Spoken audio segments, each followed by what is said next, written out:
마태복음 6장 10절 말씀입니다. 오늘은 마태복음 6장 10절 말씀.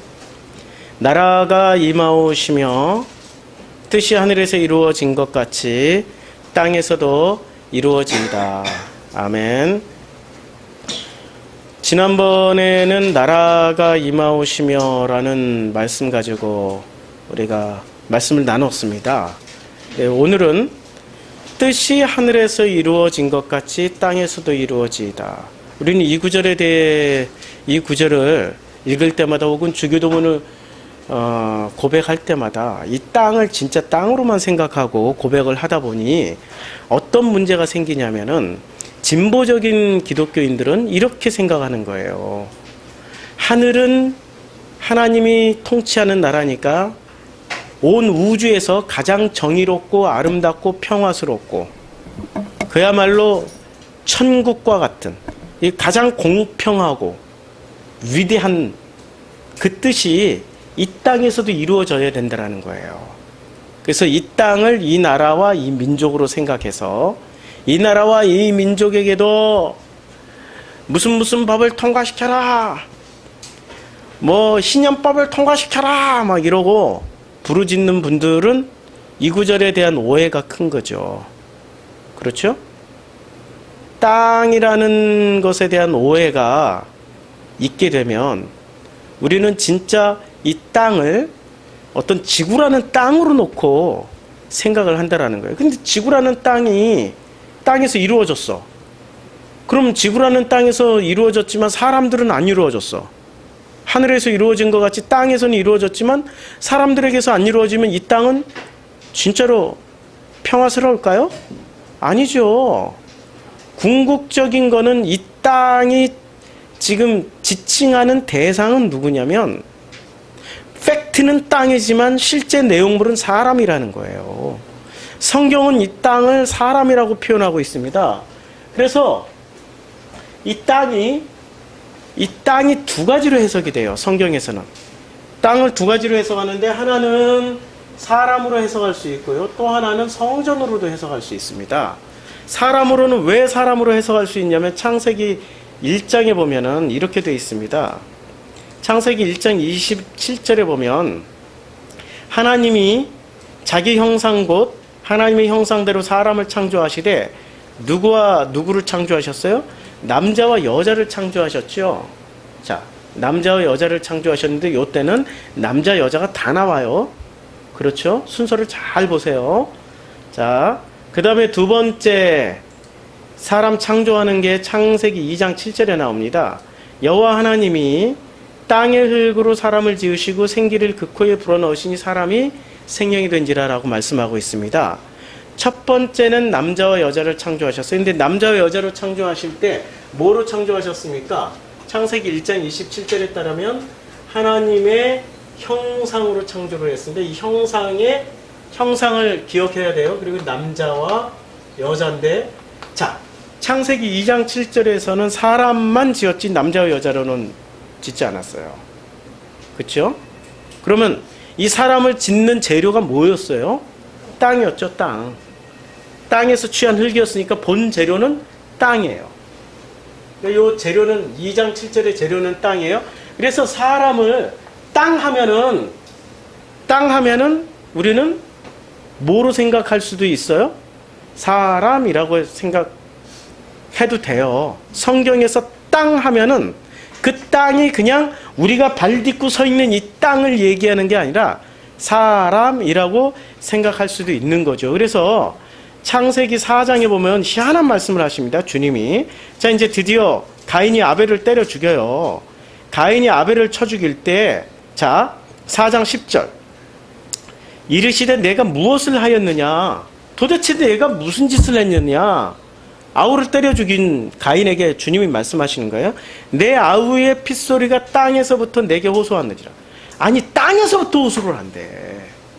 그러면 우리는 이게 난해 구절 중에 난해 구절 아니에요. 땅이 어떻게 말을 해? 그치요? 땅은 성경에서 지금 창세기 1장에 재료가 뭐예요? 사람의 재료가 땅이죠. 그러면 이것을 이렇게 해석할 수 있는 거죠. 내 아우의 핏소리가 팩트는 딱 맞아요.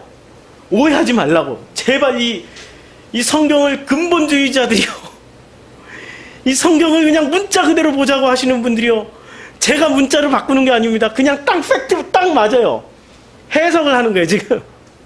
그 땅에 대한 해석을 하다 보면 사람이 호소하는 거예요. 어떤 사람들이 아벨을 따르던 사람들이 그러면 또 이렇게 아니 그때 가인과 아벨만 있었지 인류가 어디 있었냐고. 아유, 여기 창세기 4장에 자 보세요. 4장 11절 땅이 그 입을 벌려 내 손에서부터 내 아우의 피를 받았은즉 내가 땅에서 저주를 받으리니. 이게 지금 무슨 얘기예요? 땅이 어떻게 저주를 합니까? 그치요? 땅이 저주를 할 수가 없죠. 누가 땅이 피를 받아 먹어요? 이 피는 무슨 피예요? 살인의 피고, 한 대표와 아벨이라는 대표의, 가인의 대표의 어떤 것들을 대표하는 그 대표와 대표들이, 이쪽 대표들이 피를 받아 먹었어요. 이쪽 대표의 죽음의 피를 아벨의 뒤를 따르는 그 사람들이 피를 받아. 아니 사람도 없는데 가축을 외치고 곡식 농사를 왜 지어? 그것도 제사를 드릴 만큼 잉여 농산물이 나오고 제사를 드릴 만큼 가축이 남아 돌게끔 왜 지어? 왜? 그쵸?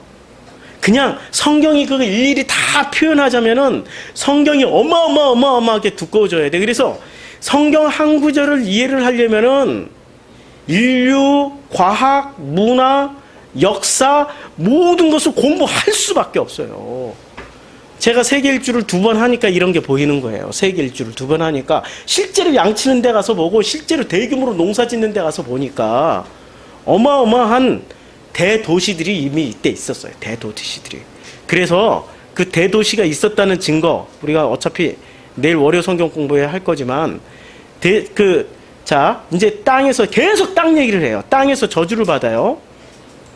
자 그러면 그 땅이 그 입을 열렸다는 게 땅을 전부 다 사람으로 바꿔서 한번 해보자고요.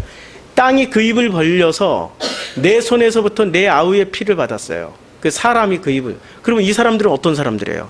가인을 따르던 사람들이나 아벨을 따르던 사람들이 그 피를 받아요. 그럼 내가 그 사람들에게서부터 저주를 받기 시작하는 거예요.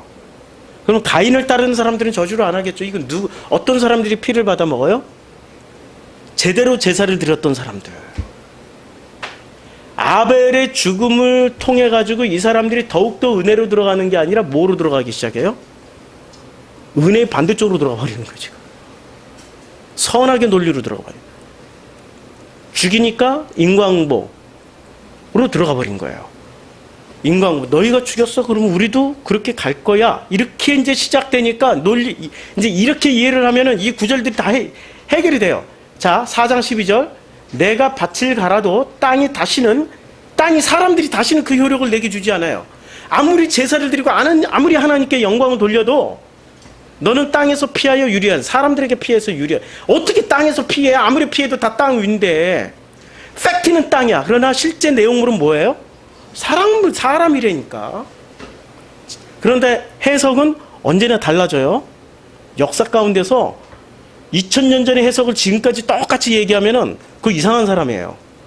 100년 전의 해석을 지금 산업이 얼마나 바뀌었는데 똑같이 해석하면 이상한 사람이에요. 그치요? 달라질 수 있어요. 달라져야 돼요. 인격의 하나님이시기 때문에 한 가지의 해석만 붙잡고 한 가지를 주문처럼 외우고 그 한 가지를 일상생활에서 모든 생활에 다 적용하면서 살려고 하는 사람들은 그 사람들이 무서운 사람들이에요. 그 사람들은 한 가지 해석만 가지고 살다 보면은 절대 안 맞거든요. 아이들이 어렸을 때는 맞을 수 있을지 몰라. 7살, 8살 때는 얘네들이 사춘기 되면은 그 해석은 안 맞는다니까. 그 적용 안 돼. 얘네들이 20살 청년이 돼서는 그 적용을 그대로 하려고 그러면 그 해석 가지고 그 적용 그대로 하려면 안 돼. 나이 40대 가지고 그 어렸을 때 배운 그 해석 하나 가지고 그대로 적용하려면 안 돼. 말씀은 돼요. 말씀, 오리지널 말씀, 그냥 하나님이 세상을 이처럼 사랑하사는 그거는 돼. 그거 하나는, 왜냐면 그 말씀은 10살 때 해석 달라지고 20살 때 해석 달라지고 그 말씀을 담고 있으면 30살 때 해석 달라지고 40살 때 해석이 달라져요. 50살 때 달라지고 70에 달라져. 하나님 뵐 날이 가까워지면 또 그 해석이 달라져요. 말씀은 담고 있으면 돼요. 그러나 해석을 담고 살면은 그 해석이 우리의 발목을 붙잡아요. 해석을 담고 살았던 대표적인 민족인 유대인들이었죠. 율법이라는 해석서를 가지고 사는 사람들이에요. 성경 말씀을 먼저 담아야 되는데 해석부터 담아버려요. 이 사람들은 어렸을 때부터 토라부터 배워. 아르헨티나 유대인들 되게 많아요. 우리 한국인들 사는 밀집 지역에 유대인들 사는 밀집 지역을 뚫고 들어가가지고 유대인과 한국인들이 섞여서 살아요. 금요일날만 되면 있죠. 이 사람들 이런 큰 시커먼 모자 쓰고 막 옷을 달고 시커먼 옷. 야, 아르헨티나 여름에 더울 때는 있잖아요. 거의 40도까지 가요. 이런 그 연미복 긴 거 이런 거 입고 막 다녀요. 그 더운데. 막 39도, 40도 되는데 모자 쓰고 보기만 해도 더워. 보기만 해. 수염은 또 얼마나 이렇게 길러놨는지 그냥 보는 것 자체가 더위 덩어리야. 그런데도 이 사람들은 남자만 이렇게 입는 게 아니라 여자들은 까만 치마에 흰색 브라우스 입히고 애들은 전부 다 남자애들은 이렇게 빵떡 모자 하나 씌우고 여자애들은 전부 다 거의 엄마처럼 입혀놓고 가족들이 다 시나고그로 가. 회당으로. 2000년 동안 이 사람들이 지켜온 게 뭐였을까요? 그들이 해석한 해석을 지켜온 거지 말씀을 담고 말씀을 해석하는 일을 안 한 거예요. 해석을 지키려고 했어요. 그것을 주님은 뭐라고 그랬어요? 율법이라고 그랬고 그것을 장로들의 유전과 전통이라고 그랬어요. 교회가 그걸 가르치는 순간 우리는 누구의 뒤를 따라가는 겁니까? 유대인들의 뒤를 따라가는 거죠. 교회가 해줄 일은 뭘 해주냐면은 말씀 넣어주는 일을 해야 돼요. 말씀을 새겨주는 일. 그 말씀을 담고 있으면 말씀이 성령님이 오시면은 성령님이 오시는 순간 말씀 우리 안에 담아놨던 말씀을 해석해 주세요. 목사가 해석해 주는 게 아니라니까요. 그래서 제가 지금 땅을 사람이라고 해석했죠. 걱정하지 마세요. 주님이 여러분들 각자에게 또 임하셔가지고 땅이 사람이 아니고 진짜 땅이라고 주님이 말씀하시던데 그러면 그 땅으로 해석하시면 돼요. 왜 그냥 그걸 가지고 목사 정성필 목사 너는 왜 그렇게 해석했어? 꼭 모세 시대에 모세 이러고 덤볐던 사람들하고 똑같이 안 하셔도 돼. 그분들이 와서 말씀하시면 당신 해석이 옳습니다. 다 바꿀 수 있어요. 그렇죠? 지금 이 순간은 성령께서 저에게 그냥 땅을 사람이라고 해석하라고 지난 40시간 동안 지난 일주일 동안 40시간 묵상하는 동안에 이렇게 바꿔주셔서 해석할 수 있는 힌트를 주셔서 한 거고 다음 주는 저 바뀔 수도 있어요. 이게 그러니까 정성필은 징검다리일 뿐이지 정성필이 최종 꼬린 지점이 돼서는 안 된다라는 거예요. 해석을 주는 그 목사를 최종 꼬린 지점으로 삼는 순간 우리는 뭐가 되는 거죠? 목사는 교주가 되고 그 교회는 이단이 되는 거예요. 그게 신천지 아니에요. 그게 통일교 아니었어요. 그게 하나님의 교회 안산홍이 그렇게 해석해 놓은 걸 안산홍 교주께서 그렇게 하셨다고. 그 교리 이렇게 해석해 놓은 걸 뭐 10년, 20년, 100년, 1000년 동안 주구장창 암기시키고 그대로 하라고. 그게 이단이야. 아시겠어요? 성령께서 와서 해석해 주신다니까. 인격이 하나님이시고 우리는 각자 자기에게 다 인격이 있어요. 각자의 그 인격 가운데서 주님이 프로슈코마이 하셔서 각자의 상황과 처지와 조건에 맞게 해석을 해주세요. 무엇을? 내 안에 담긴 그 말씀을, 내가 읽고 있는 그 성경 말씀을. 그래서 인구가 50억이면 50억의 해석이 다 달라야 돼. 그러나 결론은 똑같아야 돼. 뭐로? 예수 그리스도로. 그거 하나만 같으면 돼요. 걱정하지 마시라니까. 초대교회 때 베드로 12사도들이 사마리아 사람들이 회심했어요. 빌립이 가서 전도했으니까. 그래가지고 빌립이 SOS를 요청했어. 가서 보니 하는 말이 있어요. 사마리아 사람들은 이방인이었고 아주 혐오했던 사람들이었거든요. 근데 그 혐오했던 사람들이 개종했다라고 하니까 반신반의하면서 갔는데, 그들을 반신반의하면서도 갔지만 그러나 그들을 인정해줬던 최종 검증 툴이 뭐였어요? 같은 성령 받았다. 초대교회는요, 같은 성령 받은 걸로 같은 기독교인이라는 것을 확증을 해줬어요. 그치요? 그럼 같은 성령을 받았다라는 말이 무슨 뜻입니까? 같은 성령 받아서 같은 방언을 하고 같은 예언을 하고 같은 병 고치는 은사가 나타났고 이런 겁니까? 아니라니까? 그거는 다른 종교도 다 해요. 그리고 방언은 다 같지가 않아요. 방언도 다 틀려야 돼. 그런데 같은 성령을 받았다라는 얘기는 무슨 얘기냐면, 하나님께서 그 사람들 안에 직접 임재하셔서 하나님께서 예수 그리스도로 해석해 주신다. 이게 같은 성령 받은 거예요. 그렇죠? 예수 그리스도로 해석해 주신다라는 거예요.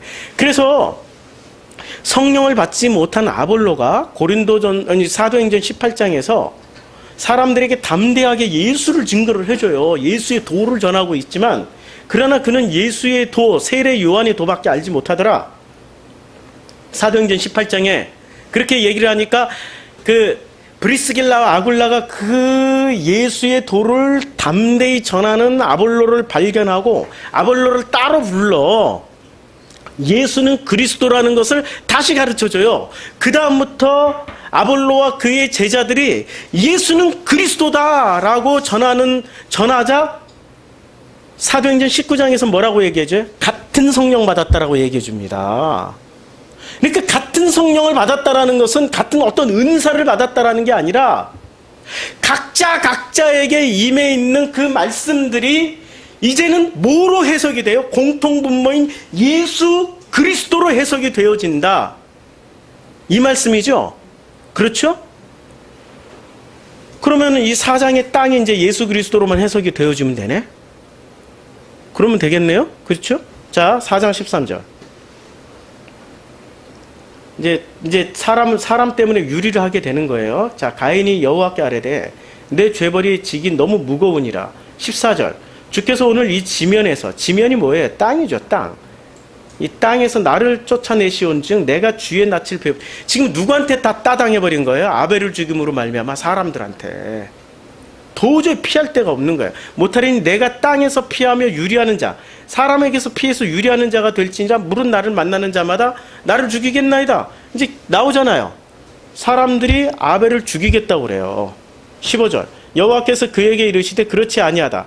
가인을 죽이는 자는 벌을 7배나 받으리라 하시고 가인에게 표를 주사 그를 만나는 모든 사람에게 죽임을 면하게 하시니라. 이제 이 땅이라는 게 결국에는 피를 받아 먹은 땅은 인과응보 법칙으로 돌아섰어요. 이 이전에 인과응보 법칙이 아니고 무슨 법칙이었어요? 생명으로 덮인 사랑으로만 봤는데 이 가인이 아벨을 죽이는 순간 적대적 관계로 돌아서 버린 거예요. 근데 그 적대적 관계로 돌아섰던 그 무리에게, 아벨을 따르는 그 무리들에게 어떻게 했어요? 주님이 그렇지 않다. 표를 주겠다. 그 표가 뭐예요? 성경에서 말하는 표는 오직 하나야. 십자가의 표밖에 없어요. 십자가의 표밖에 없어요. 표를 주사 그를 만나는 모든 사람에게 죽임을 면하게 하시니라 라고 이렇게 나와요. 자, 그러면 이제 십자가의 표를 받은 이 사람은 보세요. 십자가의 표를 받을 자격이 되나 안 되나? 4장 1절을 한번 볼까요? 아담이 그의 아내 하와와 동침함에 하와가 임신하여 가인을 낳고 이르되 내가 여호와로 말미암아 득남하였다 하니라. 자, 아담과 그의 아내 하와가 동침하였어요. 동침하였다라는 건 둘이 연합해 한 몸이 됐죠.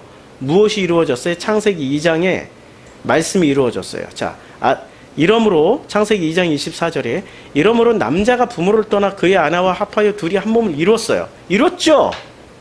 아니, 말씀이 성취가 됐죠? 자, 그 다음에 동침하면 이게 야다예요. 동침하다라는 단어가. 야다라는 단어는 둘이 서로 알아가는 과정이에요. 그 알아가는 과정에서 이게 오늘 나오는 이루어지다, 이게 기노스코인데 이 같은 단어예요. 알아가다는 단어예요. 이 기노스코하고. 그러니까 이게 그 야다라는 단어가 이제 서로 알아가면서 알게 되는 거야. 알게 될 때 이제 이게 동침이라는 거야. 둘이 연합해서 한 몸이 되는 것을 이렇게 표현을 한 거예요. 자, 한 몸이 돼서 그러면 하와가 임신을 해요. 임신을 하는 장면은 어디서 이루어져요? 창세기 3장에서 주님이 예언을 하셨어. 주님이.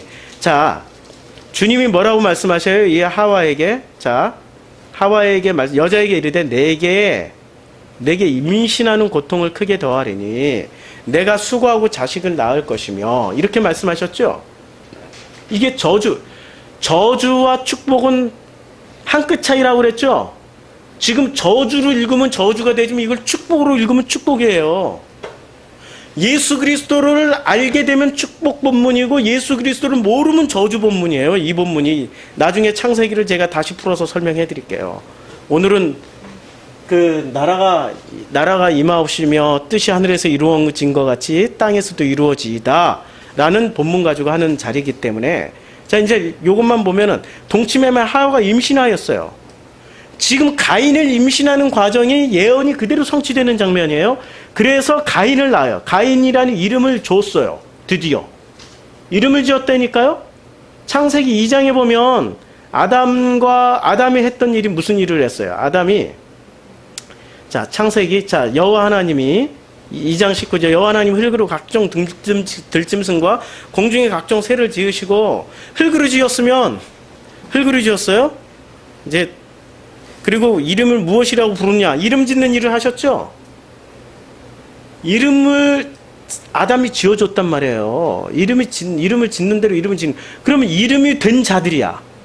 지금 가인은 이름이 된 자. 이름만 되면은 우리는 원어 성경 하는 분들이 빼먹는 게 하나 있어. 이름만 되면 다 된다고. 성령 받으면 다 된다고. 성령이 말씀으로 해석하잖아요. 성령 말씀, 성령 이꼴 말씀. 말씀만 받으면 다 된다고. 다 되긴 뭐가 다 돼? 성령이 임한 그 고앗 자손들이 그 모세한테 가가지고 모세하고 덤비잖아요. 성령 받은 사람들이 꼭 덤벼요. 그렇죠? 그게 끝이 아니라니까. 끝은 예수를 죽고 그리스도로 부활하는 거예요. 예수를 죽고 그리스도로 살아났다는 얘기냐면 무슨 얘기냐면 그리스도는 이 그 사망 권세를 이기신 분이세요. 그러면 사망이 이 땅에서 무슨 노릇을 했어요? 왕 노릇을 했어요. 그러면 이 사망은 무슨 얘기냐면 이 땅에서 최고의 권력을 휘두를 수 있는 최종 권력이에요. 사망, 죽음이라는 게. 인간이 제일 두려워하는 게 뭡니까? 인간이 제일 두려워하는 게 죽음 아니에요. 죽음 이후에, 왜냐면 죽음 이후의 세상을 모르니까. 그래서 인간이 제일 무서워하는 게 죽음이고, 그리고 왜 무서워하냐면 모르니까. 모르니까 그래서 어디로 가요? 종교로 달려가고 교회 나와서 기도하고 대부분의 시간을 죽음 이후의 시간을 위해서 투자를 하잖아요. 돈 가진 분들은 돈으로 투자하시고 시간 많은 분들은 시간으로 투자하시고 열심 있는 분들은 열심으로 투자해서 죽음 이후까지도 확실하게 보장받아 놓고 가려고 하시는 분들이 인간이란 말이에요. 그러니까 결국에는 마지막 관문이 뭐예요? 죽음 극복하기야. 사망 극복하기야. 그런데 그리스도라는 그 이름 안에는 무엇이 담겨 있어요? 사망을 이기신 분이세요. 어마어마한 겁니다. 예수는 사망 십자가에서 돌아가셨어요. 사망했어요. 그러면 사망하기까지 당신 뜻대로 살았나요? 아버지 뜻대로만 사는 거죠. 예수 그리스도가 왜 소중하냐면 아버지의 뜻대로 그렇게 십자가에서 죽임 당한 사람은 죽음을 극복하는 그리스도로 부활하신 것처럼 우리도 그렇게 부활할 것이다라는 강력한 메시지가 예수 그리스도라는 이름 안에는 담겨져 있다라는 거예요. 그렇죠? 그럼 가인이라는 이름 안에는 이 메시지가 안 담겨 있을까요? 이름을 받았으니 담겨진 거죠. 이름을 받았으니까. 그렇죠? 그런데 왜 가인의 제사는 안 받았어요? 라고 또 순진하게 질문하셔요. 아이, 당연히 하나님은 이 사건들을 통해서 뭔가를 보여주시려고 했던 거죠. 그거는 우리가 종말론, 계시록 종말론 강의할 때 다 할게요. 어차피 계시록 종말론 안에 이게 다 들어가니까. 이 안에는 계시가 들어가 있고 이 안에는 종말이 들어가 있는 거예요. 계시와 종말을 주께서 동시에 이루시기 위해서 이미 다 주세요. 아니, 여러분들 아들들 안 됐어요? 아들 다 됐죠. 하나님의 자녀 안 됐어요? 자녀 되는 권세 다 받았죠. 그렇죠. 그런데 어떨 때 우리 제사를 받고 어떨 때 우리 제사를 안 받는 것처럼 여겨지잖아요. 맞죠? 그게 지금 가인의 고민이었어요. 분명히 자기는 예언대로 다 태어났는데 아벨을 보세요. 이제 그리고 이르되 내가 여호와로 말미암아, 누구로 말미암아? 이 고백은 누가 하는 거예요? 지금 가인이 하는 거예요? 아담과 하와가, 아담이고 하는 거예요? 여기 주어는 아담이에요. 아담이 하는 거예요? 아담이 내가 여호와로 말미암아 득남하였다. 드디어 아들 낳았다. 아들 족보를 이어갈 수 있다라고 생각했어요, 아담이. 굉장한 거죠, 지금. 예언대로 다 나왔죠. 아벨을 보세요, 2절. 그런데 그가 또 가인의 아우 아벨을 낳았는데, 자, 아벨을 낳을 때는 예언이 성취된 장면을 묘사했습니까? 그러면 일부러 뺐나? 일부러 이게 1절처럼 길으니까 이 일부러 뺐나? 진짜 중요하면 아무리 길어도 성경은 반드시 집어넣어요. 예언대로 성취가 안 된 거야. 그쵸? 이게 심각한 장면이에요, 지금. 굉장히 심각한 장면입니다, 이 장면이. 4장 1절과 2절이. 자, 그래서 그러면 이 사람들이 이제 드디어 이게 그래서 먼저 된 자가 나중 되고 나중 된 자가 먼저 된다라는 말씀이 이루어진 거예요. 지금 벌써 창세기 4장부터 이루어진 거예요. 이루어졌는데 이 아벨을 가인이 때려 죽였어요. 그냥 죽인 게 아니라 때려 죽인 거야. 그것도 뭐로 때려 죽였어요? 돌로. 유대인들은 율법을 어긴 사람을 죽일 때 뭐로 때려 죽여요? 돌로. 헬라어로 리도스라는 것은 무슨 재료예요?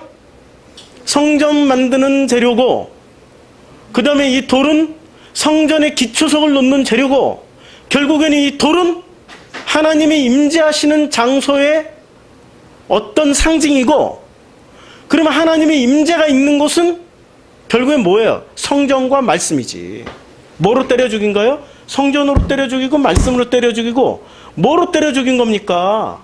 자기가 가지고 있는 종교로 때려 죽인 거예요. 종교로. 성경은 다 연결돼 있단 말이에요, 지금 신구약이. 그래서 돌을 들어서 치려고 하는 사람들에게 주님이 뭐라고 했어요? 아무 소리 안 하고 땅바닥에 글을 썼어. 그리고 한 말씀 하셨어.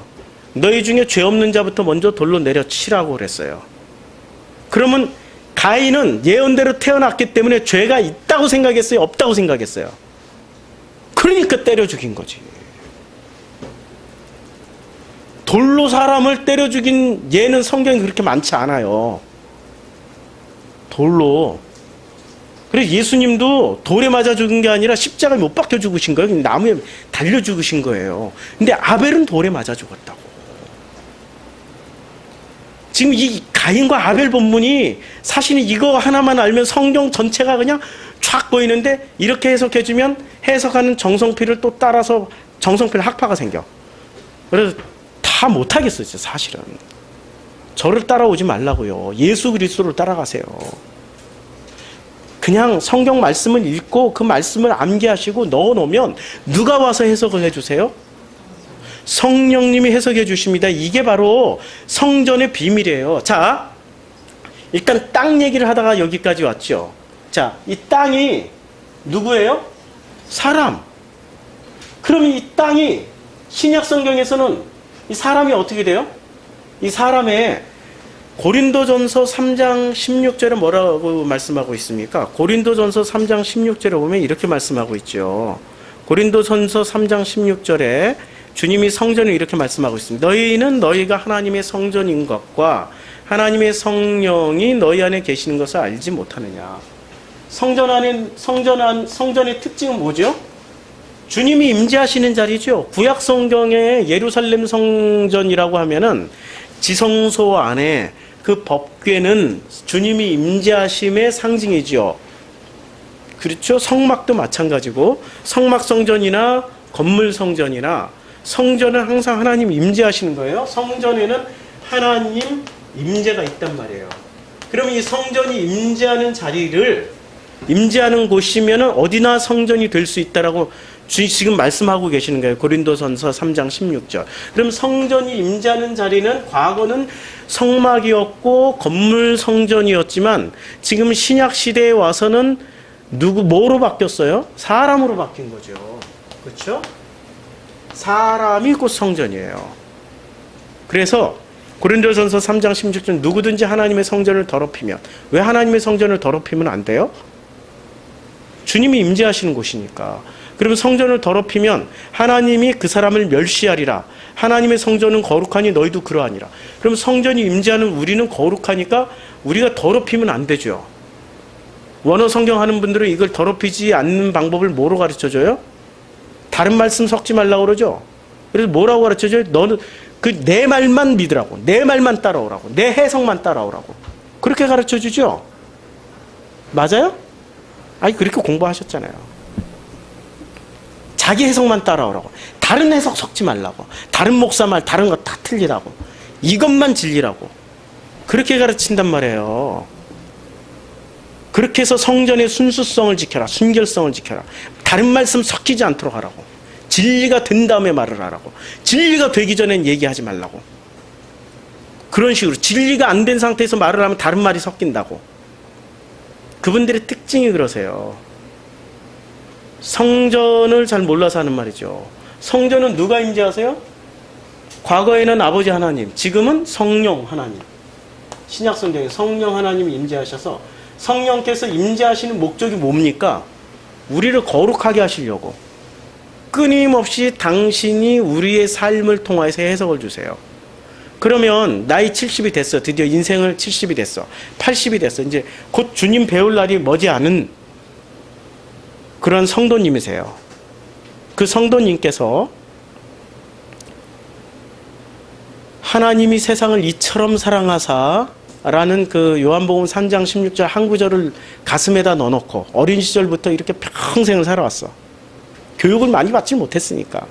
그 말씀 하나, 성경 말씀을 다 수십 번 읽었어도 그 말씀 하나 꽉 박혀가지고 신앙생활을 평생 해왔어요. 이제 곧 주님을 만날 시간이 가까이 오는 것을 알으세요. 그런 분들은 꼭 알으세요. 그런데 이분이 10살 때 하나님이 세상을 이처럼 사랑하사라는 그 해석과 시집갈 때 하나님이 세상을 이처럼 사랑하사, 그 남편한테 시어머니한테 시집살이 할 때 하나님이 세상을 이처럼 사랑하사라는 그 해석과 자식 낳고 자식이 시집 장가가고 키우는 과정에서 하나님이 세상을 이처럼 사랑하라는 그 해석이 같을 수 있나요? 다 달라져요. 그러면 이 권사님이 잘못 해석한 건가? 아니죠. 성령님께서는 우리의 삶을 통해서 해석해 주시는 분이지, 사건과 사고와 상황과 조건과 우리의 전 인생을 통해서 해석을 해 주시는 분이지, 기계처럼 네가 암기해. 그리고 이거 외에 다른 해석은 다 틀려. 다른 거 섞지 마. 다른 거 섞는 게 성전을 더럽히는 일이야. 이러면 그런 집단은 가지 마세요, 이제는. 그런데 가면은 거기에 노예가 됩니다. 노예가. 누구의 노예가 돼요? 그거 해석해 주신 분의 노예가 돼요. 목사가 우상이 된다고. 교주님 되세요. 교주님. 그분을 교주로 만드세요. 있어요. 그런 데 있어요. 많이 있어요. 되게 많아요. 주님이 애써서 출애굽 시켜놨더니 광야에 나와서 도로 기어 들어가 버렸어요. 애굽으로. 그런 꼴 돼버린 거죠. 성전은 성령님이 계시면서, 그래서 우리가 반드시 배워야 될 게 프로슈코마입니다. 우리가 주기도문 처음 시작할 때 그러므로 너희는 이렇게 기도하라라고 프로슈크마 했죠. 이거 제가 주기도문 1에서 설명했어요. 프로슈크마이는 인격적인 관계에서만 성립이 됩니다. 그리고 끊임없는 대화입니다.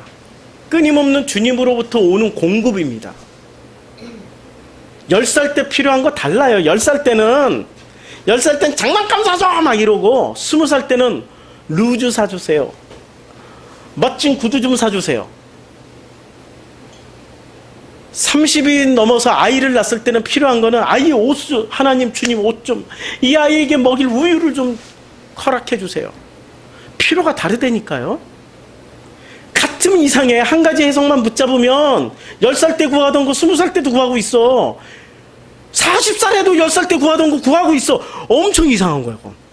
그거 엄청 이상한 거예요. 그 사람은 진짜 이상한 사람이야. 우리는 그런 식으로 신앙생활을 해왔단 말이에요. 그런 식으로 배웠어요. 교리가 그렇게 만들어요, 사람을. 교리에서 배운 대로만 배우면은 10살 때 구하던 것을 나이 40대에서도 구하고 있다니까. 나이 70대에서도 구하고 있어요. 아니라니까. 주님은 살아계신 자의 하나님이지. 10살 때 딱 멈춘, 정신연령이 10살 때로 멈춘 그런 그냥 그야말로 회칠한 무덤. 껍데기는 성장하고 있지만 속아지는 썩은 문드러지는 그런 회칠한 무덤에 그런 하나님은 아니세요. 그분들이 붙잡고 있는 게 하나님이 아니야. 나를 붙잡고 있는 거지. 자기의 필요를 붙잡고 있는 거지. 주님은 성장을 시켜주시는 분이세요. 우리는 영원히 성장하는 거예요. 영원히. 왜? 하나님의 형상이었기 때문에. 하나님의 형상이었기 때문에. 하나님의 사람을 3번 창조하는 이 말씀을 성경이 기록해 놓으신 목적은 분명히 있어요. 첫째 목적은 하나님의 형상을 회복시키기 위해서. 우리는 하나님의 형상대로 창조를 받은 사람들이에요. 그러면 하나님의 형상임을 알아야 된단 말이야. 알고 계시죠? 머리로는 알고 있지. 가슴으로 그걸 알아야죠. 가슴으로 어떻게 알까요? 이 과정, 프로슈크마의 과정으로 알아가는 거예요. 10살 때 어떻게 아버지의 뜻을 다 알겠습니까? 10살 때의 나의 아버지는 내가 필요한 거 잘 사주면 최고의 아버지야. 20살 때의 나의 아버지는 군대 좀 빼주는 아버지, 힘 있는 좋은데 이렇게 대학 등록금 잘 대줘가지고 그냥 용돈 많이 줘서 데이트 잘할 수 있게 해주시는 아버지. 30살 때의 나의 아버지는 결혼해서 이렇게 아버지가 살으셨구나. 40살 때 나의 아버지는 이렇게 자식 때문에 속 썩으셨던, 나 때문에 속 썩으셨던 아버지셨구나. 50살 때 아버지는 아버지 생각하니까 눈물 나요, 진짜. 이게 70에 또 아버지 생각하면 달라질 거란 말이에요. 10살 때 아버지하고 나이 50 먹어서의 아버지는 해석이 달라져요, 해석이. 사춘기 때 얼마나 반항 많이 했는데, 20살 때 얼마나 반항 많이 했는데, 심지어는 제가 부부싸움 한다고, 아버지가 어머니 때린다고, 그 시절엔 그랬다. 우리 부모님은 격렬해요. 이종격 투기 하셔. 안바 들어가시고, 꺾기, 조르기 들어가시고, 한 번 이렇게 격투기 끝나고 나면은 어머니 얼굴이 멍들어 있고, 아버지는 머리가 막 이만큼 빠져 있고, 말년에는 대머리로 가셨고, 그 사이에 있는 저는 어떻게 했어요? 고등학교 때 진짜로 길바닥에 나와가지고 제가 그때 유도를 배웠어요. 고등학교 유도부에 있어가지고 유도의 낙법이라는 게 있어요. 온 길바닥을 낙법을 치면서 갔어요. 전방 낙법, 후방 낙법, 구르기 낙법 치면서 악을 쓰고 다녔어. 사람들이 막 피해 다녔어. 속에서 악이 뻗치는 게 악이 뻗쳐. 제일 미워하는 1순위 아버지. 왜 어머니 때리냐 이거야. 아버지를 저주하고 죽었으면 좋겠다고 그러고. 그게 저희 고등학교 시절이었어요. 그런데 어느 순간 그 아버지가 저를 위해서 가슴을 찢었다라는 것을 알게 된 거예요. 아버지는 한 번도 설명 안 준 적이 없어. 당신은 한 번도 설명 안 해줘. 그냥 살다가 가셨어. 내가 나이 먹어가면서 내가 아버지를 해석하다 보니까, 내가 그 아버지가 돼서 살다 보니까 어느 날 아버지가 가슴을 찢어서, 찢긴 가슴 그대로 부여안고 사는 거예요. 그걸 알게 되는 순간부터 아버지만 생각하면 눈물 나. 예수 그리스도가 그걸 설명해 주시는 거예요. 예수가 돌아가실 때, 예수가 십자가에서 돌아가실 때 아들의 죽음을 보고 있던 그 아버지의 마음은 찢길 대로 찢긴 겁니다. 이 찢긴 아버지의 마음을 그대로 받은 사람은 사춘기 때 가졌던 그 아버지, 뭐야 아버지 이렇게 할 수가 없어요. 평생 이 찢긴 아버지의 마음을 그대로 알게 된 아들을, 그 자녀들은 그 다음부터는 아버지 뜻대로만 살게 돼 있어요. 아버지 그 마음 그대로 살다가게 돼 있단 말입니다. 율법, 더 이상 율법 강조 안 해도 돼. 더 이상 이거 해라 저거 해라 말 안 해도 돼. 이 아버지 찢어진 그 마음 하나만, 예수를 통해서 그것만 알게 되면은 그리스도로 살아낸다니까. 이 땅에서 그 어떤 사망 권세를 가지고 너 그렇게 살다가, 너 그렇게 선교하러 나가다가 너 굶어 죽어. 너 그렇게 교회 놔두고 1년 동안 선교 나가다가 신방 다니다가 교회 박살나도 아버지 마음이 당기면 나가는 거예요, 그냥.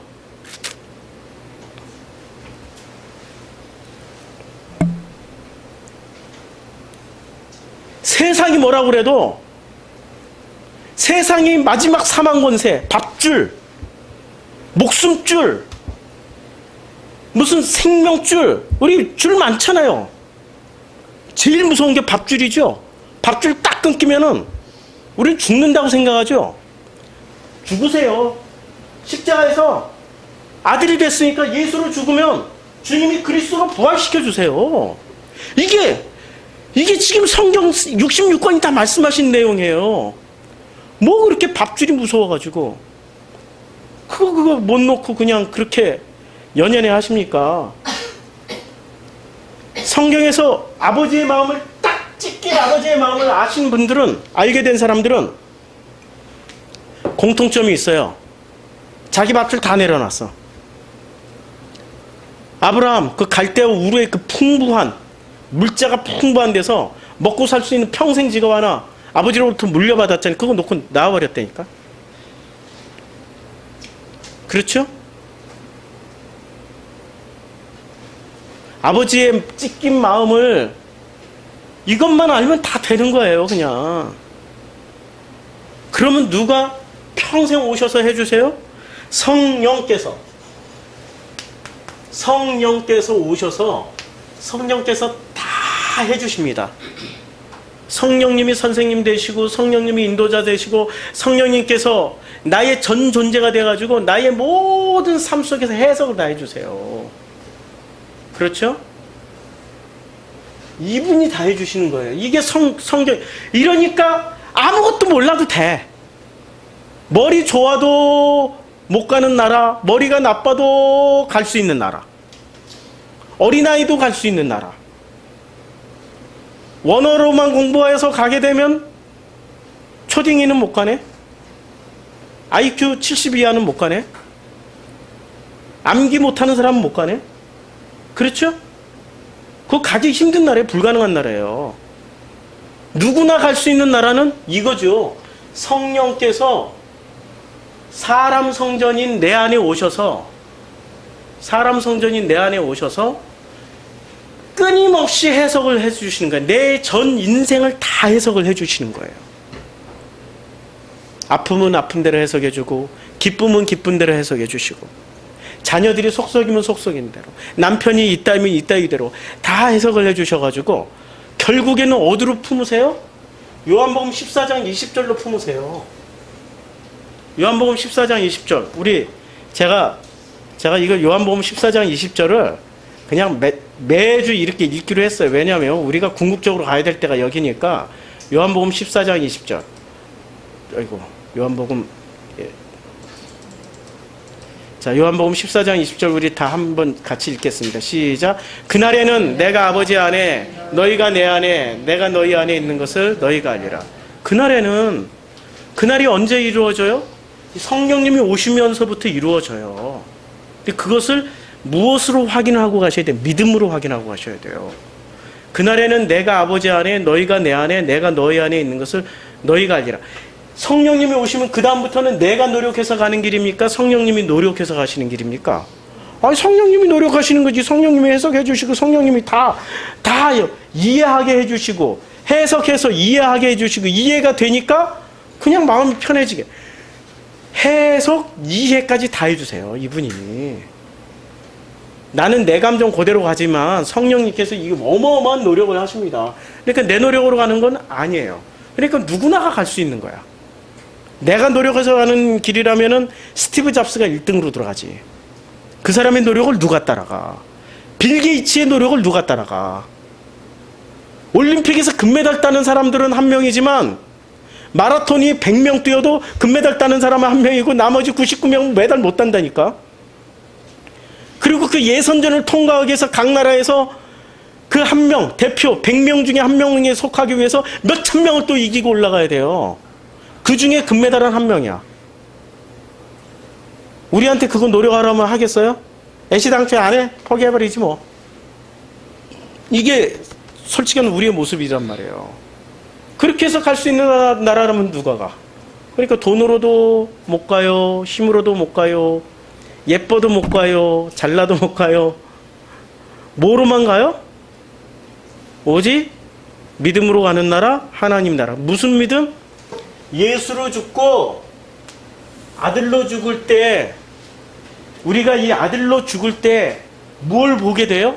비로소 찢겨진 아버지의 마음을 볼 수 있다라는 거예요. 우리가 십자가에서 죽는다라는 얘기가 이런 거죠. 제가 70년대, 80년대를 신앙생활을 했던 사람 아닙니까? 순복음교회 출석했던 사람이에요. 우리 프로슈쿠마이도 전에 그랬다고 그러더라고요. 1년 제가 비운 사이에 너무 많이 오셔가지고 제일 먼저 가방부터 나. 그리고 누가 그 멋모르고 가방이 있는데 가방 치고 앉지 마. 가게 우리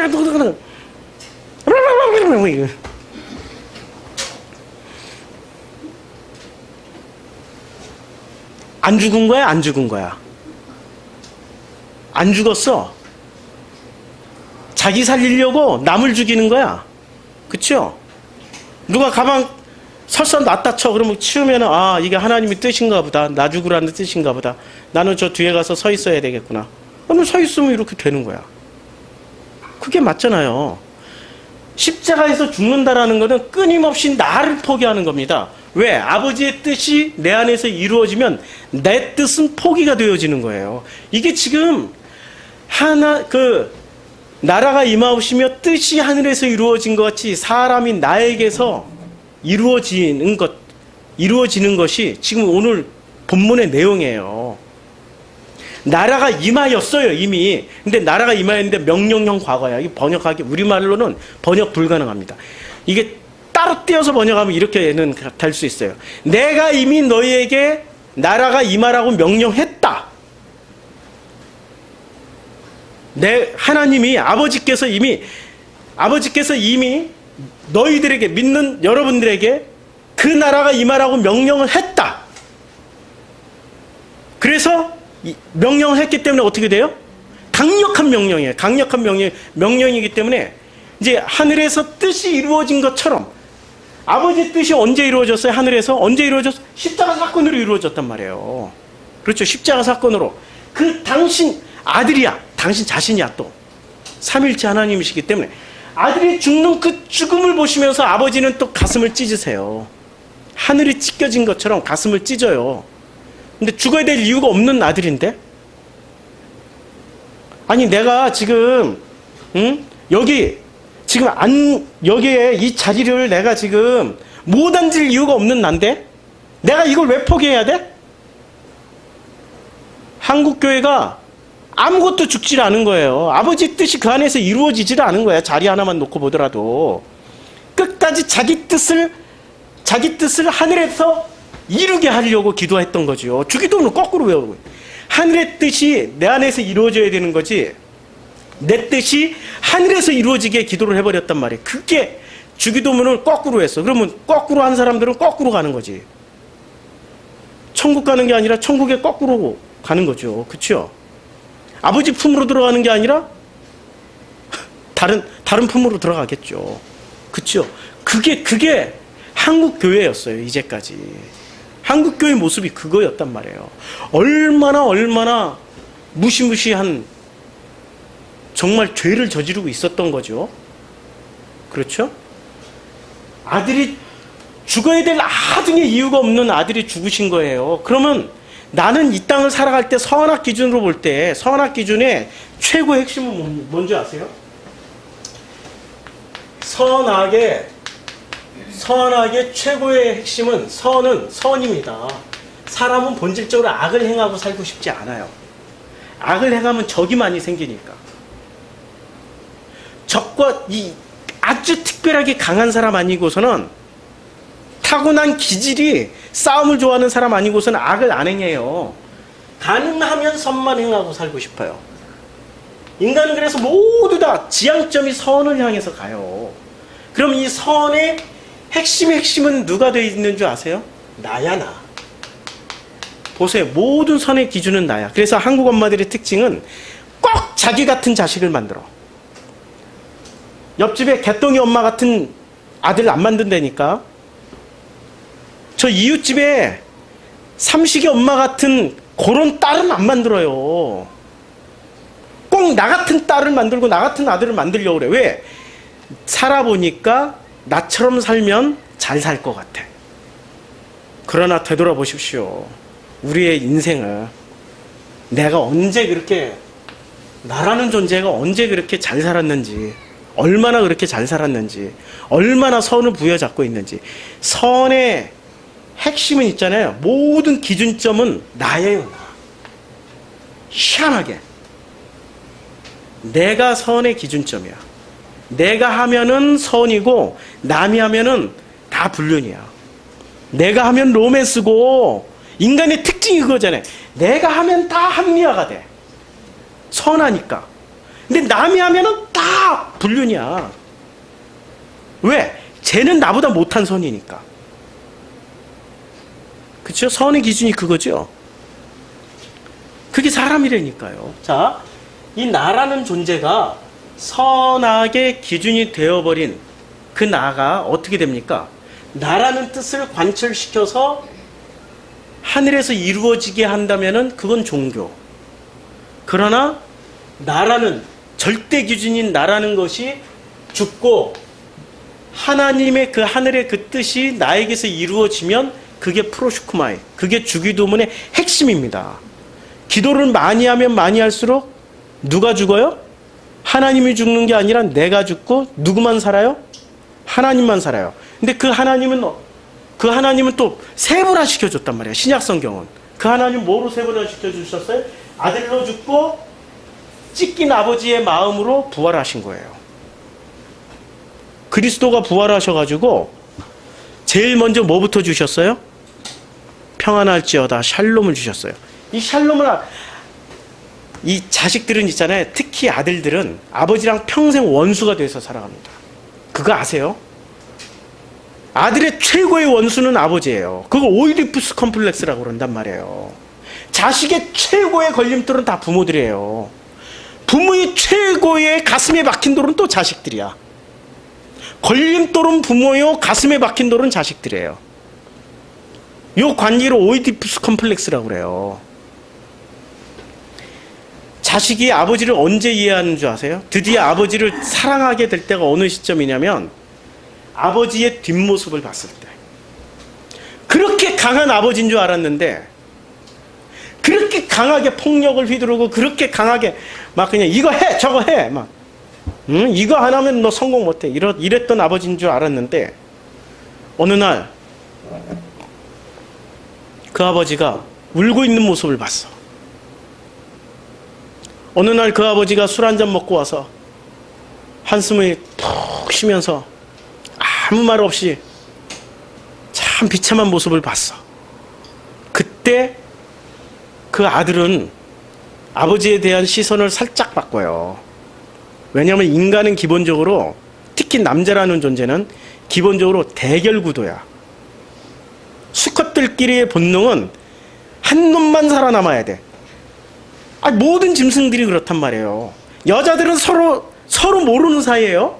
이렇게 서로 모르는 사이가 4-5명 만나도 5분도 안 돼서 막 얘기하고 웃고 떠들고 막 자빠져 와 하고 막 뒤집어져. 남자들은 있잖아요. 5분 지나갈 때까지 아무도 얘기를 안 해요. 아세요? 10분 지나가도 얘기 아무도 안 해. 어떤 놈이 센지 서로 봐야 돼. 어떤 놈이 센지. 그 센 놈이 딱 나타나야지 센 놈 밑에 들어가든지 센 놈을 꺾든지 해야 돼. 섣불리 잘못 나서서 자기가 꺾이면 안 돼. 이 남자들의 본능이거든. 아버지와 아들의 관계가 딱 그거예요. 그런데 그 아버지의 연약한 모습을 딱 보는 순간 이 남자들은 자기를 꺾기 시작해. 아버지를 이렇게 조금씩 받아들여주기 시작해요.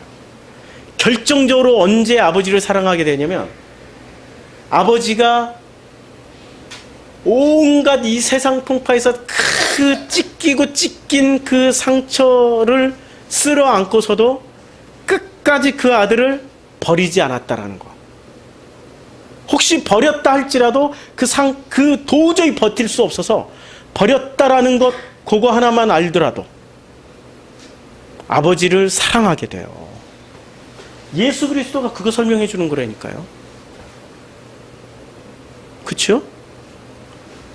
하늘의 뜻이 나한테 어떻게 이루어져요? 아버지의 마음을 알게 되는 순간 하늘의 뜻이 나한테 이루어져요. 그 순간부터 우리는 아버지의 뜻대로만 살게 되어 있습니다. 인간에 보면은 하늘의 뜻이 있는데 이 하늘이라는 게 단수의 하늘이 있고 복수의 하늘이 있어요. 오늘 본문에 보면 어쩔 수 없이 이 원어 성경 봐야 되는데 우리말 성경에는 없으니까 자 여기에 우라노 이 하늘이라고 여기 나와 있는데 문법이 단수로 돼 있어요.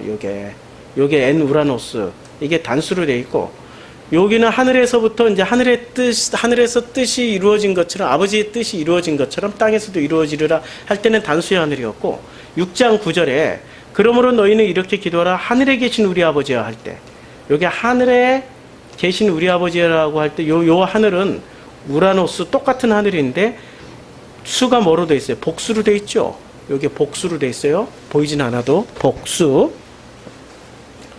그러면 9절에서는 똑같은 하늘로 번역이 되어 있지만 9절의 하늘은 복수의 하늘이고 10절의 하늘은 단수의 하늘이에요. 무슨 차이가 있죠? 복수의 하늘과 단수의 하늘을 통해 가지고 단수의 하늘에서 뭐가 내려와요? 아버지의 뜻이 내려오고 복수의 하늘은 찢겨져야 되는 거죠. 사람의 뜻이 찢겨져야 되는 거예요. 그래서 성경에 보면 사람의 뜻과 이 아버지의 뜻이 있어요. 요게 이제 뜻이 텔레마인데 이 텔레마라는 단어를 제가 다 찾았어요. 그냥. 근데 원어로 안 찾고 한글로 다 찾았어요. 자, 마태복음 26장 42절에 보면 다시 두 번째 나아가 기도하여 가라사대 내 아버지여 만일 내가 마시지 않고는 이 잔이 내게서 지나갈 수 없거든 아버지의 원대로 되기를 원하여. 원대로가 이게 텔레마예요. 뜻이에요. 그러면 이때 아버지의 뜻이 있는 거죠. 그렇죠? 자, 마가복음 3장 35절에 보면 누구든지 하나님의 뜻대로 하는 자는 하나님 뜻이 분명히 있어요. 뜻대로 하는 자는 내 형제여 자매여 모친이야. 하나님의 뜻대로 해야 모친이요 자매가 되는 거예요. 누가복음 23장 25절. 이게 아주 중요한 구절이에요. 사람의 뜻이 여기서 나와요. 저희의 구하는 자 곧 밀랑과 살인을 인하여 옥에 갇힌 자를 놓고 예수를 넘겨주어 저희 뜻대로. 저희 뜻은 누구예요? 이 예수를 잡아온 그 사람들의 뜻이에요. 사람들이 뜻이 있어요. 예, 사람들의 뜻이 있고 하나님의 뜻이 있어요. 성경에서 진짜 우리가 잘 살펴야 될 게 이건 많이 써놨는데 그냥 다 못 찾을 것 같으니까 지울게요. 성경에서 진짜 중요한 거는 사람의 뜻이 있고 하나님의 뜻이 있어요. 근데 우리는 종교는 무엇을 가르쳐 주냐면 사람의 뜻을 하늘에서 이루게 가르쳐 줘요. 하늘에서 이루게, 하늘에서 성취되게. 그래서 하늘에서 감동받고 하늘에서 말할 수 없는 복을 내려주시기를 비는 게 종교예요. 그런데 복음은 있잖아요. 우리 기독교는 이런 거 가르쳐 주는 거야. 하늘의 뜻이 사람에게서 이루어져서 나는 예수와 함께 십자가에 못 박혀 죽고 그 십자가에 못 박혀 죽는 순간 누구를 보게 돼요? 스테반이 죽는 순간 뭐를 봤어요? 그쵸? 하늘을 봤죠? 그 하늘에서 뭐를 봐요 도대체? 아버지를 보는 거예요. 아버지를. 나는 죽지만 내가 죽는 거예요? 나 되어서 돌아가신 그 예수, 그 아버지를 보는 거라니까. 그걸 발견한, 그걸 체험한 그 사람은 그 다음부터는 나로 살겠어요? 아니면 아버지로 살겠어요? 아버지로 살게 돼 있죠. 그런데 끝까지 나로 살아가는 인간들, 나를 세우려고 나를 그냥 나는 뭐 하나님이야, 뭐 나는 신과 같은, 나는 그 말씀을 담았으니 나는 그런 존재야, 이러고 살아가는 것들이, 그것들이 귀신이야. 그것들이 마귀야. 그것들이 진리를 담았다고, 말씀 담는다고 다 진리나? 유대인들도 말씀 다 담고 살아. 꼬란에도 성경 구절이 있어요. 그거 담고 살아요. 걔네들은 아예 암기하고 살아요. 그냥 신천지도 말씀 담고 살아요. 더 많이 담고 살아요. 정말 조심해야 돼요. 말씀을 담는 게 아니라 하나 아버지의 뜻을 담아야 돼요. 그렇죠? 그래서 이 예수 십자가에서 예수로 죽는 그 나를 통해서 우리는 아버지를 보는 거예요. 가슴 찢긴 그 아버지, 나를 너무 사랑해서 가슴을 찢으신 그 아버지를 보게 되는 거죠. 그 아버지를 보게 되는 순간부터 우리는 사람 뜻이 아니라 이제는 아버지의 뜻대로만 살게 돼요. 그래서 이 아버지의 뜻은 어떻게 태어나냐면 요한복음 1장 13절에 보면 이는 혈통으로나 육정으로나 사람의 뜻으로 나지 아니하고 오직 하나님께로서 난 자들이에요. 혈통이나 육정으로는 사람의 뜻으로는 도저히 할 수 없는 거예요. 사람의 뜻은 딱 하나로 가게 돼 있어요. 사람은 이 땅이 전부이기 때문에 이 땅에서 뭐든지 다 성취하고 가야 돼. 자기 이름 남기고 가야 되고, 그러니까 이름이 된 자면은 껌뻑 죽어. 그냥 그 이름이 된 자, 뭐 예수라는 이름은 그리스도가 이름이 된, 너희 이름은 이제 그리스도야, 뭐 너희 이름은 뭐 하나님이야, 너희 이름은 진리야, 이러면 막 껌뻑 죽어. 막 돌아가셔. 자기네들이 이름이 막 진리 그리스도 막 이렇게 된다고. 그런 거 아니라니까. 가인도 그 이름 됐다니까. 그런 거 아니라니까. 함정에 제발 좀 빠지지 말라고요. 끝까지 인간은 자기를 포기를 안 해요. 자기가 죽어야 된다니까요. 자기를 어떻게 해서든 안 죽이려고 성경에서 그런 거 다 찾아내가지고, 다 찾아내. 귀신들이 얼마나 그렇게 잘 찾아내는지. 귀신이야, 귀신. 육정이나 사람의 뜻으로 나지 아니하고 오직 뭐로만 나요? 하나님께서로서 난 자들이에요. 그래서 요한복음 4장 34절 예수께서 이르시되 나의 양식은 나의 보내신 이의 뜻을 행하며, 양식이 말씀이잖아요. 그치요? 그 말씀을 뭐라고 그래요? 나를 보내신 그 아버지의 뜻을 행하는 게 양식이에요. 그 일을 온전히 이루는 이것이에요. 성경 구절 몇 개가 아니라니까.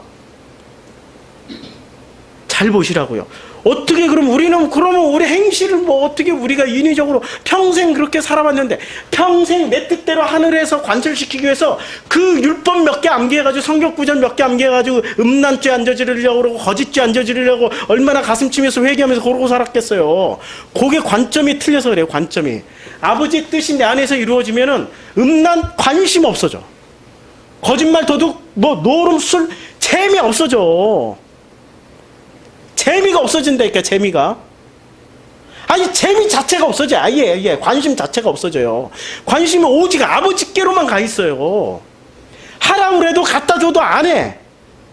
근데 하고 싶은데 안 하는 것은 갖다 주고 유혹하면 넘어가.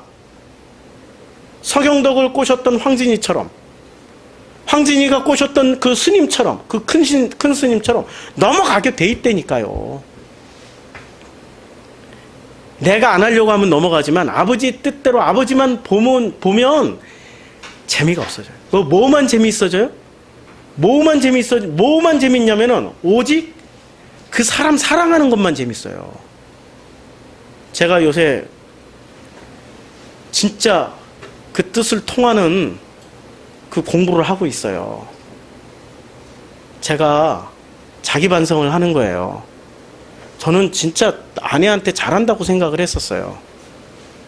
왜냐하면 여행도 1년 같이 데리고 가죠. 때마다 영화 보러 같이 다녀. 항상 음식점, 그 외식도 자주 해. 그런데 문제는 내 뜻대로 하는 거야. 음식점 가면은 메뉴판 주고 내가 제일 먼저 제일 값싼 거 선택해. 우리 성도님들이 돈이니까 5,000원짜리 딱 선택해. 그럼 우리 아내는 또 살던 급이 있어요. 그러니까 전 맛있는 거 먹고, 저는 어려서부터 맛있는 게 뭔지를 모르고 살아요. 지금도 맛있는 게 뭔지를 몰라. 그러니까 저는 선택하는 기준이 맛이 아니고 제일 저렴하고 배부른 거. 그게 기준이야. 이게 기준이 달라 서로. 제가 혼자 10년을 넘게 살았단 말이에요. 혼자 장 보고 혼자 요리하고 혼자 밥 해 먹고 혼자 자고 혼자 살았기 때문에 슈퍼 날마다 같이 가. 뭐 마트 같이 가. 그러면 물건을 저 사람은 진짜로 고른 거 싶어도 처음에는 골랐는데 그 다음에 뜻이 몇 번 정성필에 의해서 좌절이 되다 보니까 못 골라. 이건 물건을 못 고르고 막 가서 주변만 돌아 이렇게. 구경만 해. 이렇게 구경만 하고 돌아다녀. 야, 내 뜻만 관철시키고 살았던 거예요. 그리고 나는 어떤 착각을 했냐면은 정말 잘해주고 있다고. 객관적으로는 누가 봐도 잘해주고 있는 거야. 객관적으로 누가 봐도 잘해주고 있는 거예요. 먹여주지, 재워주지, 여행까지 같이 다녀주지, 영화도 막 보여주지. 객관적으로. 그러나 세상에 내 뜻만 관철시키고 있었던 거예요. 영화 선택 기준도 항상 내가 좋아하는 거예요. 그러니 그놈의 영화관 가고 싶어 하겠어. 어딜 가도 자기의 뜻은 하나도 관철이 안 되는데. 그쵸? 마음이 안 통하지. 그러니까 마음이 통할 수가 없죠. 우리 아버지 인격이란 말이에요. 아버지랑 같이 하나가 되셨습니까? 그러면 아버지 뜻이 무엇인지를 좀 살펴보라고. 뜻이 통하면 살필 필요도 없지만 뜻이 안 통했으면 뜻이 무엇인지를 살펴보라고. 주님이 뜻을 다 얘기해놨다고. 고린도전서 13장 사랑은 온유하고, 갈라디아서의 성령의 열매는 사랑과 희락과 자비와 양성과 절제와 충성과 이런 거 다 설명해놨다고요. 산상수훈에서 애통하는 자, 온유한 자 다 설명해놨다고. 왜 그걸 다 비틀어? 왜 그걸 다 비틀어 버리냐고. 뜻이 안 통하니까, 뜻을 모르니까 다 비틀어서라도 합리화시켜놔야 돼. 막. 뜻이 통하면 그게 뭔 말인지 설명 안 해도 알아요. 그러니까 연세 80 넘어서 신앙생활 하시는 그 시골의 할머니들도 아버지 뜻을 아니까, 왜냐면 그만큼 인생을 살아왔으니까, 아버지, 내 육신의 아버지를 통해서 처음에는 그 아버지 미웠지만 왜 이런 데로 시집을 보내가지고, 왜 이런 놈을 만나서 이런 꼴짝에다 나를 버려버리셨나. 친정에 일평생 딱 한 번 갔다 온 게 전부고, 그것도 아버지 장례식에 살아생전에 한 번 보고 갔으면 얼마나 좋았겠어요. 그냥 마지막 돌아가실 때 후회하며 한탄하며 죽을 뻔했던 그 인생이, 그 할머니가 예수 믿는 순간 아버지를 알게 된 거예요. 아버지의 뜻이 통하니까 그 아버지가 다 용서가 되는 거예요. 알겠어요? 용서가 이루어지는 거예요. 용서가 아버지를 아는 순간부터. 그냥 무슨 지식으로, 대단한 지식으로 가는 게 아닙니다. 그 마음이 통하면 되는 거예요. 그러니까 이 단수의 하늘에서 내려오는 그 뜻을 이 복수의 하늘들이 받으면 돼. 그러니까 윗하늘, 아래하늘, 윗물, 아랫물 전부 다 짝으로 해놓은 거죠. 그 성전에서 임재하시는 그 성전의 그 하나님이 사람인 나에게 임재하시면 돼요. 그러면 그것이 이루어졌어요. 명령대로 이루어져 버린 거야. 사람이 뜻이 내려지고 아버지의 뜻대로 이루어지는 거예요. 그래서 주님은 오셔서 하셨던 말씀이 전부 이렇게만 말씀하시고 무지하게 많은데 제가 일부만 발췌했어요. 요한복음 5장 30절에 내가 아무것도 스스로 할 수 없노라. 스스로 할 수 있는 게 일은 없어. 듣는 대로 심판하노니 나는 나의 원대로 하려 하지 않고 나를 보내신 이의 뜻대로, 이게 텔레마예요. 뜻대로 하려는 거로 내 심판은 의로우니라. 누구의 뜻대로만 해요? 아버지 뜻대로만 하는 거예요. 이제 스스로 안 해. 스스로 할 수 있는데도 불구하고 스스로 안 해. 스스로 안 한다는 건 나를 내려놓고 누구대로만 한다는 얘기야. 아버지의 뜻대로만 한다는 거예요. 성경의 핵심은 이거야. 지금 예수 그리스도의 핵심도 이거야. 요한복음 6장 38절부터 40절까지 읽어보면 이거야. 내가 하늘로서 내려온 것은 내 뜻을 행하려 함이 아니오. 누구의 뜻만 행하려? 39절 나를 보내신 아버지의 뜻대로만. 아이고 주여, 이 마우스가 이거 바꿔야 되는데 사러 갈시 이게 이상하게 얼른 가서 사가지고 와야지. 나를 보내신 이의 뜻을 행하려 함이라. 나를 보내신 이의 뜻은 내게 주신 자 중에 내가 하나도 잃어버리지 아니하고 마지막 날에 다시 살. 누구의 뜻? 아버지의 뜻. 그리고 40절 내 아버지의 뜻은 아들을 보고 믿는 자마다 영생을 얻는 이것이니 마지막 날에 이를 다시. 그러면 아들을 통해서 뭘 보여주시려고 하는 거야? 아버지의 뜻, 아버지의 마음을 보여주시려고 하는 거예요. 이게 복잡합니까? 안 복잡해요. 그럼 내가 살아있는 목적은 뭐예요? 우리 자녀들에게 아버지의 뜻을 다 보여주고 가는 거야. 그럼 아버지의 뜻을 가르치라고 그랬어요? 보여주고 가라고 그랬어요? 보여주고 가는 거야. 가르친다라는 단어로 바꿨을 때는 어떻게 해야 돼요? 성경 읽어. 교회가 이거부터 시작해 막. 근데 다 보여주는 일은 뭐부터 해야 돼요? 성경 읽어. 교회가 11조 해. 이거부터 가르치는 게 아니라 그냥 나만 열심히 정말 가서 아버지의 뜻대로만 사는 것을 보여주면 돼. 그럼 이 아들이 나중에 인생 살면서 성령이 오셔서 해석을 해줘. 나라는 아버지를 해석을 해줘. 육신의 아버지를 해석을 해주다 보면 육신의 아버지를 통해서 진짜 아버지를 만난다니까. 아버지가 그 일을 하는 거예요. 아버지가 하실 일이. 강압적으로 막 교회 가라고 조건을 걸어. 너 교회 가면은 뭐 사줄게, 뭐 사줄게, 뭐 사주고, 뭐 사주고, 뭐 사주고. 그러면 교회 가서 꼭 뭘 요구를 해? 아, 교회 가면은 이런 거 조건을 걸면 되는 거구나. 한국 교회가 그래서 지금 젊은이들이 안 나오는 이유가 그거죠. 가르치려고 했을 뿐이지 아버지의 뜻대로 살아본 적이 없는 거야. 그러니 젊은이들이 다 실망하고 안 나오는 거죠. 아버지의 뜻을 보여주기만 하면 돼요. 자, 이게 예수님이 하셨던 일이에요.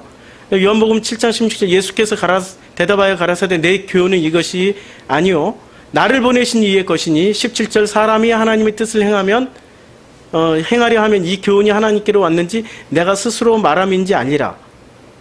모든 것이 하나님의 뜻대로 왔는지 안 왔는지를 분별하라는 얘기예요. 자, 22장 14절 사도행전 22장 14절에 보면 사람의 뜻이 나와요. 그가 또 가로되 우리 조상들의 하나님이 너를 택하여 너로 하여금 자기의 뜻을.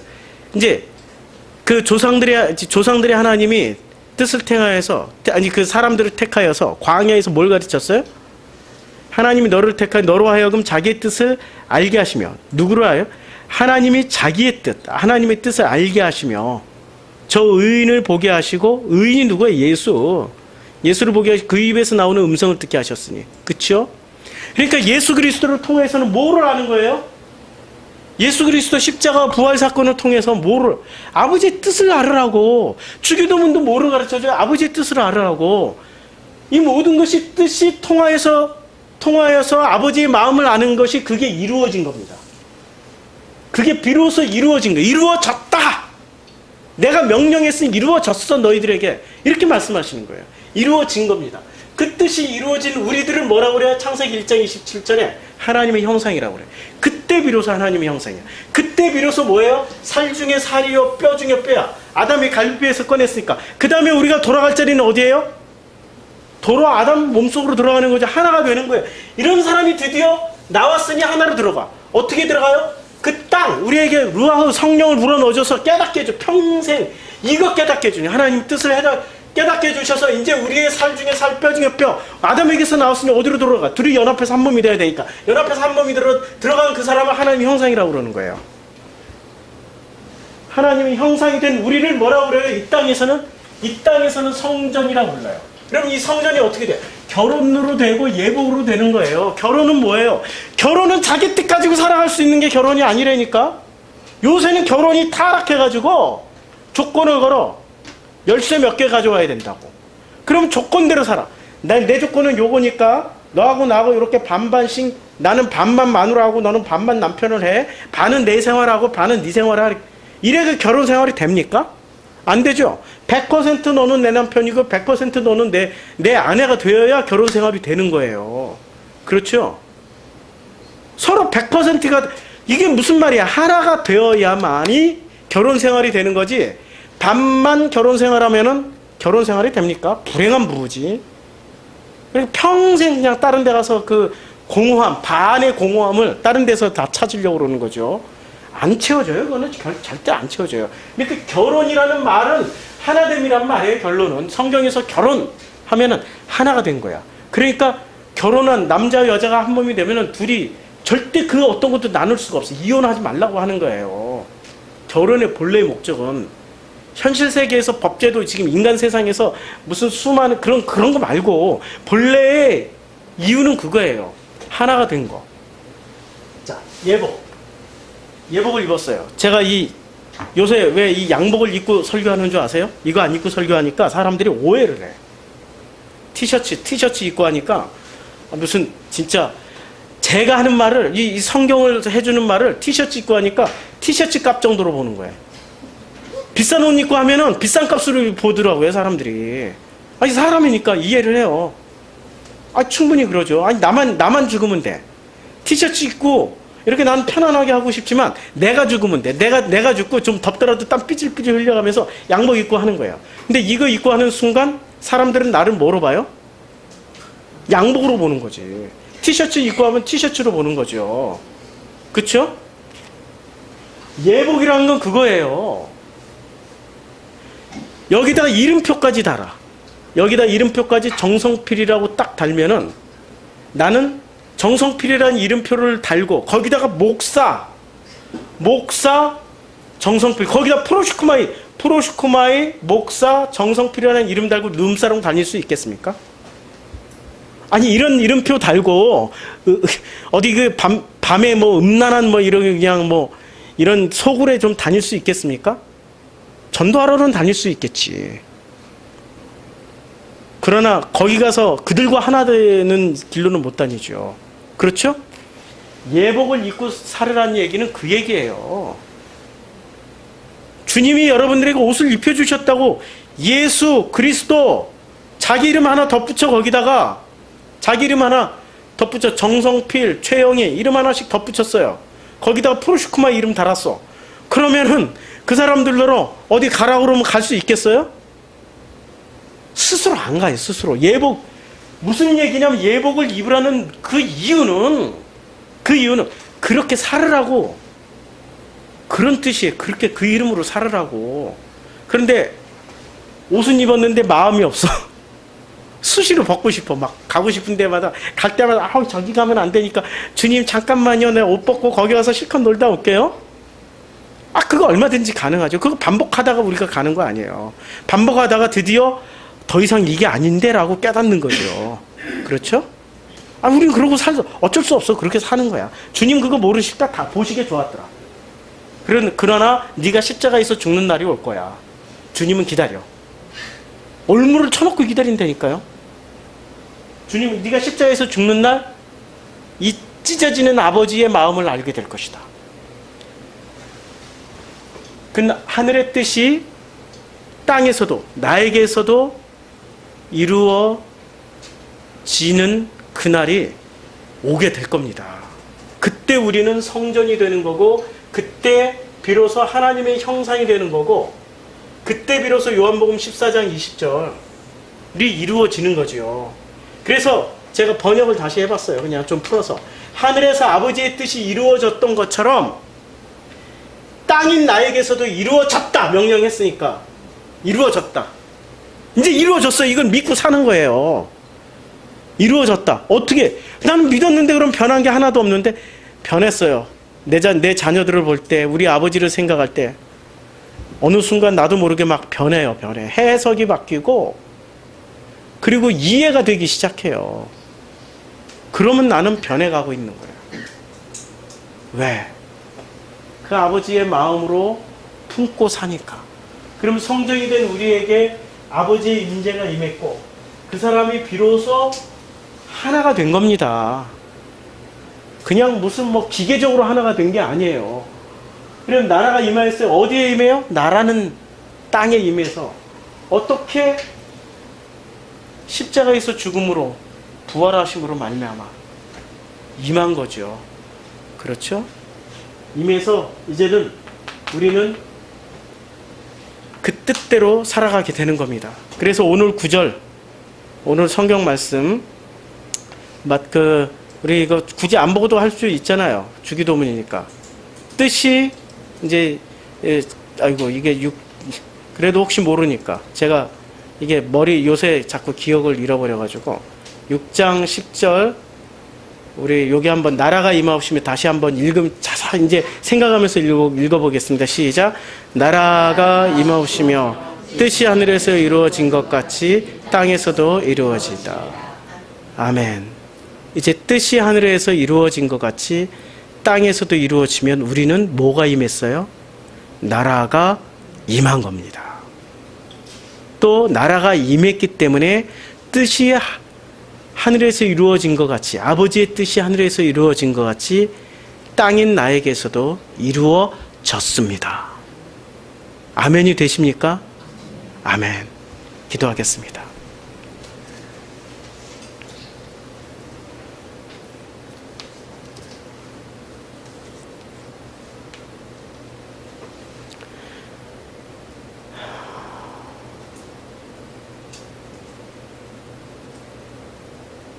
우리에게 육신의 아버지를 허락해 주신 까닭은 우리 둘이 얼마나 원수가 돼서 그렇게 지내왔는지를 알게 해주신 거고, 나이 먹어가면서 아버지가 재해석되어짐에 따라서 우리가 하나님의 그 모습이 연상되어집니다. 아버지 하나님을 알게 하시기 위해서 징검다리로 우리의 육신의 아버지를 보내주신 아버지 하나님의 그 은혜에 감사드립니다. 눈에 보이는 아버지도 알지도 못하고 섬기지도 못하면서 우리가 어떻게 눈에 보이지 않는 하나님을 안다고 섬긴다고 할 수 있겠습니까? 이제 육신의 아버지를 해석해 주시는 만큼 그 아버지의 품으로 우리가 더 깊이 들어갈 수 있는 그런 통로를 허락해 주심을 감사드립니다. 이제 하늘의 뜻이, 그 하나님의 그 뜻이 하늘에서 이루어진 것처럼 땅인 나에게서도 아버지의 뜻이 이루어져서 이제 그 나라가 되게 해주심을 감사드립니다. 언제든지 주기도문 할 때는 이 구절에서 우리가 깊이 아버지의 뜻을 생각하고 체험할 수 있도록 축복하여 주시옵소서. 우리가 빈손으로 나오지 않고 지난 일주일 동안에 그 예배의 자리에서, 그 프로슈크마의 자리에서 하나님을 생각하는 마음의 표현으로 우리의 물질을 가지고 왔습니다. 이 물질의 모든 대표는 예수 그리스도이십니다. 이 물질로 우리는 죽고 아버지의 것으로 부활할 수 있도록 또한 축복해 주심을 감사드립니다. 이 예물이 프로슈크마의 공동체와 그리고 이 예물이 쓰여지는 곳에 많은 그 선교사님들에게 후원이 될 수 있도록 그리고 어려운 자, 가난한 자, 도움을 필요로 하는 자들에게 이 물질이 흘러갈 수 있도록 축복하여 주시옵소서. 이제는 우리 주 예수 그리스도의 은혜와 하나님 아버지의 거룩하시고 극진하신 사랑과 성령님의 감화 감동 위로 충만하신 교통의 은혜가 이 예배를 드린 프로시코마의 공동체 머리 위에 또 인터넷 성도님들 머리 위에 이제로부터 영원토록 함께 하실지어다. 아멘.